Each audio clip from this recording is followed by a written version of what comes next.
베드로와 안드레, 야고보와 요한, 이들을 제자로 부르시는 장면이 바로 앞에서 나왔었죠. 그들로 예수님께서 자신을 따르게 하신 가운데 여러 곳에서 많은 사람들 대상으로 사역하셨습니다. 그런데 오늘 본문에서는 또 다른 제자를 부르신 장면이 나오는데 그는 마태, 세리 마태 또는 여기서는 레위라고 불려지기도 합니다. 마태나 또는 레위가 같은 인물인데요. 그의 직업이 세관원, 텍스 컬렉터, 세금을 징수하는 사람이었습니다. 그 레위를 부르신 사건과 그 부르심을 받은 일로 말미암아 레위와 그 주변 사람들에게 일어나기 시작한 파장을 성경이 말씀하고 있습니다. 27절 첫 구절로 다시 돌아가 보면 예수님께서 부르신 대상자는 레위라고 하는 세관원이었고 성경에서는 세리라고 말을 많이 번역되어 있습니다만은 또 아까 말씀드린 것처럼 그는 마태복음을 기록한 기자이기도 합니다. 그를 예수님께서 부르신 장면이죠. 근데 그 세리라고 하는 직업 그 자체가 유대인들이 증오하는 대상자들의 직업이죠. 왜? 매국노 같은 놈들이다. 국민들 피를 짜고 눈물을 짜내서 로마에다가 바치는 놈들. 이제 이런 매국노 개념도 있고 거기다 한술 더 떠서 그들이 과다 징수를 해가지고 적정량 넘어서 징수를 해서 적정량까지는 로마에다 바치지만 나머지는 개인이 치부하고 하는 그런 짓을 하는 탐관들이었기 때문에 백성들이 누구도 좋아할 일이 없었습니다. 뿐만 아니라 그들은 죄인들이라고 공개적으로 손가락질 받는 그런 사람들이었습니다. 그런데 주님께서 이 레위가 세관에 앉아있는 것을 보시고 그를 부르셔서 나를 따르라 그렇게 말씀하신 것이죠. 베드로나 야고보나 안드레나 요한에게도 나를 따르라. 오늘 이 레위에게도 나를 따르라. 주님의 부르심은 다 똑같습니다. 조금 더 덧붙이고 덜 붙이고 없습니다. 나를 따르라. 그렇게 말씀하시죠. 오늘 여러분들에게도 또 저에게도 주님께서 따르라는 말씀 그것 때문에 우리가 열심히 지금 주님 앞에 달려가고 있습니다만은 그러니까 28절에 참 놀랍습니다. 레위가 그 즉시로 곧바로 모든 것을 버리고 일어나 따랐다. 그렇게 성경은 말씀하고 있습니다. 아마 그가 그렇게 사는 삶에 대해서 굉장히 괴로웠던 사람인 것 같아요. 자기가 사람들로부터 손가락질을 당할 뿐만 아니라 자기 양심에도 늘 고소를 당했던 그런 괴로운 자리에 앉아 있었던 그였던 것 같습니다. 그도 귀가 있으니까 예수님에 관한 소문을 많이 들었겠죠. 근데 그분이 자기를 향해서 나를 따르라. 그러니까 이제는 내 삶을 청산해야겠다. 그런 결단을 바로 할 수 있었던 것 같습니다.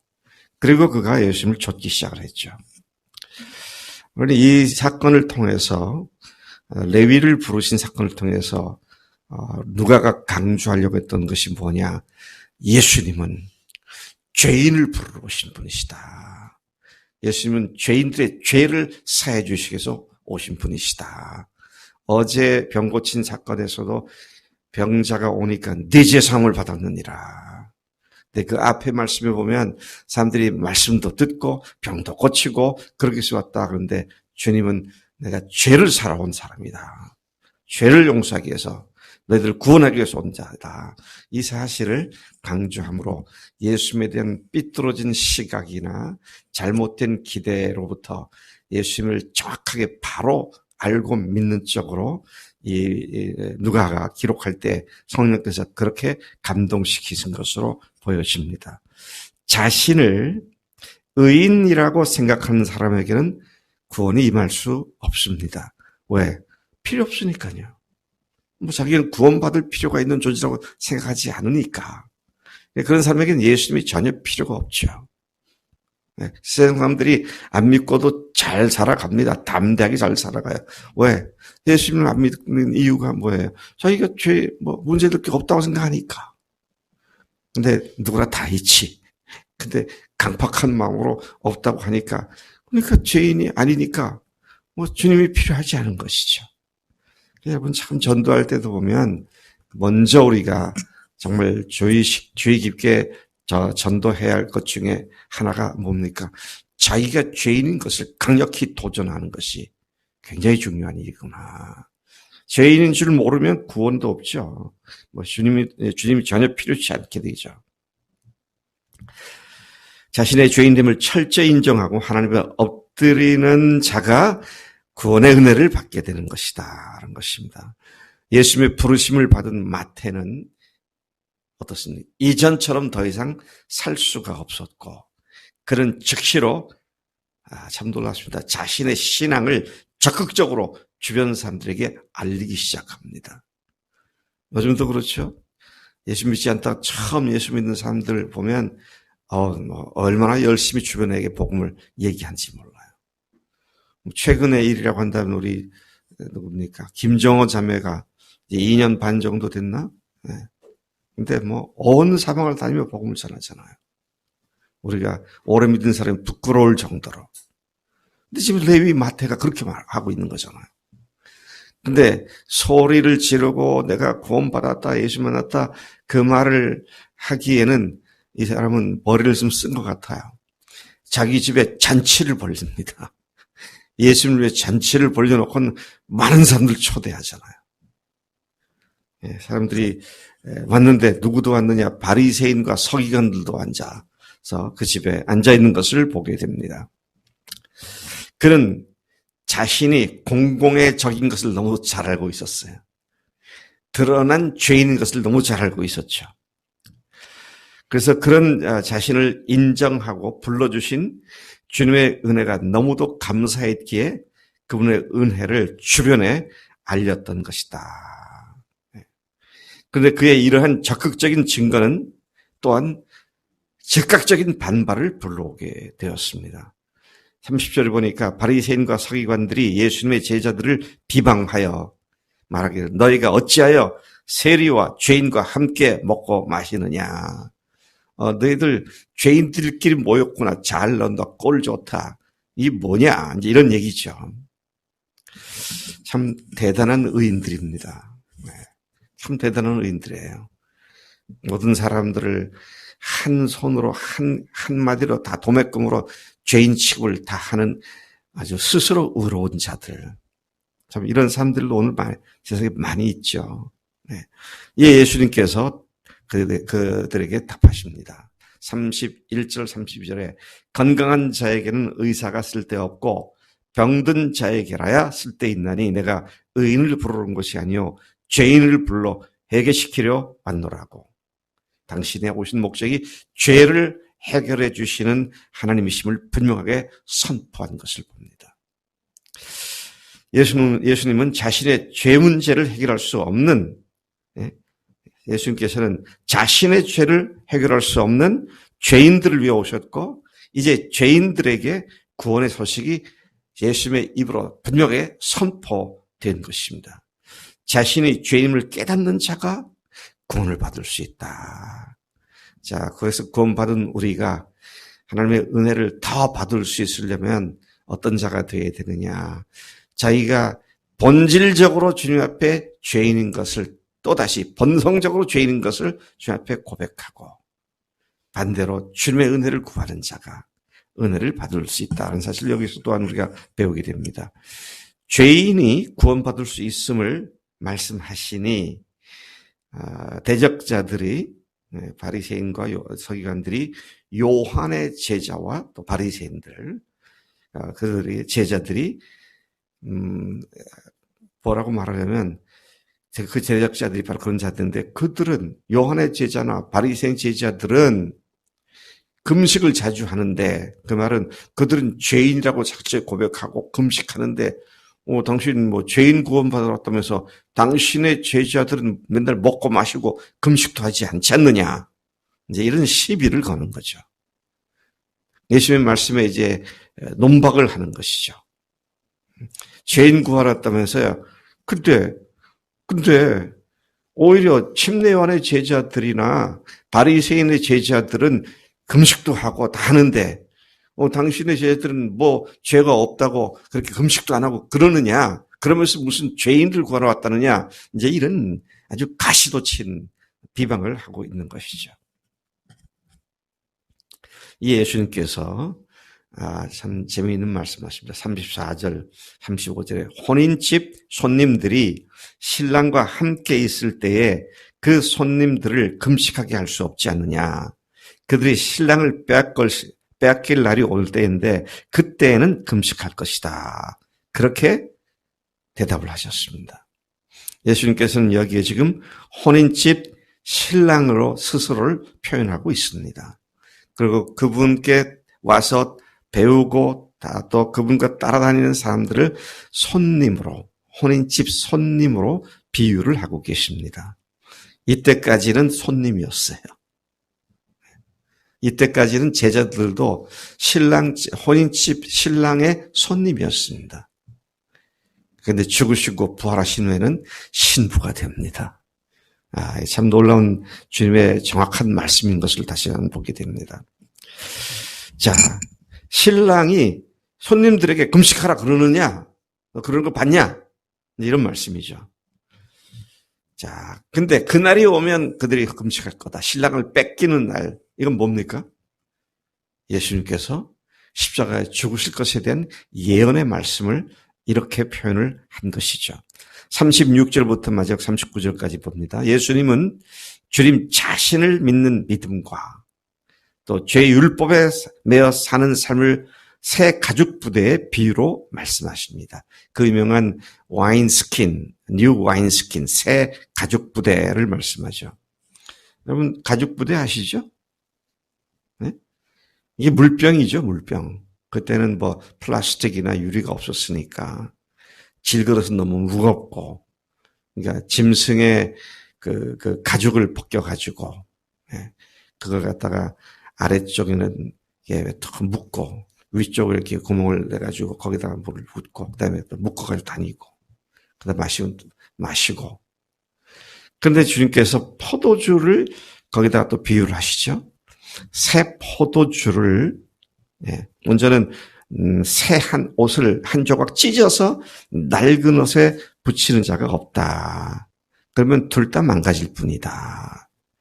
또 이어서 새 가죽 부대를 말씀하신데 새 포도주를 낡은 가죽 부대에 넣으면 새 포도주가 부대를 터뜨려 포도주도 쏟아지고 가죽 부대도 못 쓰게 되므로 새 포도주는 새 부대에 넣어야 할 것이다. 야, 참 주님의 지혜로운 비유인 것을 봅니다. 복음이 새 가죽 부대이고요. 또 낡은 가죽 부대는 율법을 따라 주님을 믿던 모습이고요. 근데 예수님을 만난 사람들이 율법이라는 가죽 부대 속에서 신앙생활을 한다면 이건 둘 다 망가진다는 것이잖아요. 참 지혜로운 말씀입니다. 여러분, 우리가 어려서부터 본성적으로 권성징악, 선을 행하고 악은 벌어야 된다, 이런 윤리와 논리를 가지고 배워왔기 때문에 거기다가 율법이 얼마나 그걸 철저히 얘기합니까? 그러니까 뭔가를 해야 될 것 같고 율법을 지켜야 할 것 같은 그런 생각들이 여전히 우리 속에도 있을 수 있습니다. 근데 그것은 낡은 가죽 부대다. 뭡니까? 예수님의 죽으심과 부활의 복음을 믿는 사람들은, 뒤에 말씀에 보면 묵은 포도주 맛을 안 사람은 묵은 걸 찾지 새 걸 찾지 않는다. 복음을 알고 내가 누군지를 알고 나를 주인으로 모신 사람들은 이제는 그들의 사고 방식뿐만 아니라 삶의 스타일뿐만 아니라 믿음 생활 그 자체가 구약시대에 속해 있는 그런 믿음이 아니라 복음으로 말미암아 성령으로 말미암아 전혀 새로운 믿음의 신앙생활을 하게 되는데 그 특징이 뭡니까? 자유로움입니다. 진리를 알지니 진리가 너희를 자유케 하리라. 뭘 지켜야 한다, 지켜야 한다는 속박이죠. 굉장한 속박입니다. 그런데 그것이 아니라 사랑의 동기로 주님을 섬기고 주님을 따르는 것은 속박이 아니죠. 자, 그런 의미에서 주님께서는 이 복음과 율법을 대조시켜 가면서 구습에 매이지 않도록 그렇게 말씀을 하고 계신 것을 봅니다. 자, 이 말을 하니 바리새인이나 또 서기관들이 자기들이 낡은 가죽부대인 걸 알았겠죠. 근데 뭐 정확히는 몰랐을 거예요. 근데 나중에 알게 됐겠죠. 여러분, 오늘 우리도 우리 매일의 삶이 이미 모든 죄가 단번에 완전히 영원히 다 사해졌잖아요. 이제는 성령님께서 내 안에 계시잖아요. 부활의 확실한 증거도 가졌잖아요. 더 이상 뭐가 필요해요? 네? 내가 주님 앞에 순종하지 않고 비굴해질 뿐이지 주님께서 말한 건 완전히 다 말해 주셨는데 그거를 주님 앞에서 자신 없게 만드는 그 문제가 있다면 그건 나의 죄악 때문인데 그걸 회개하는 것이 그 삶을 다시 회복하는 그런 축복의 기회가 되는 줄로 믿습니다. 제가 얼마나 이걸 철저히 강조하고 싶었으면 참 이런 말도 안 되는 소리를 했을까요? 하나님은 뭐에 약하다? 하나님이 왜 약하실 게 뭐 있어요? 근데 제가 하나님은 회개에 약하다 말씀 내가 여러분들 버려야겠다 그러다가도 회개하니까 또 용서해 주시고 그래서 여러분 이제 우리는 낡은 가죽 부대에 우리의 믿음을 담는 사람들이 아니어야 합니다. 그래서 여러분 우리 사람도 저를 오해할 때가 있었지만 찬송가에서 해 주소서 하소서 그거를 제발 주신의 하시대로 바꾸자고 왜 낡은 가죽 부대에 자꾸 집어넣지 말자는 거예요. 이미 주님께서 이제 우리를 그렇게 해주셨고 날마다 우리를 살게 해주시는데 그게 안 돼가지고 해주세요. 그게 아니고 뭘 해야 돼요? 주세요 하세요 해주세요 하지 않고 뭐 해야 돼요? 회개합니다. 그리고 주님 앞에 깨끗한 물 갖고 나아가면 우리의 삶이 늘 당당하게 승리를 누리는 그런 삶이 되는 줄로 믿습니다.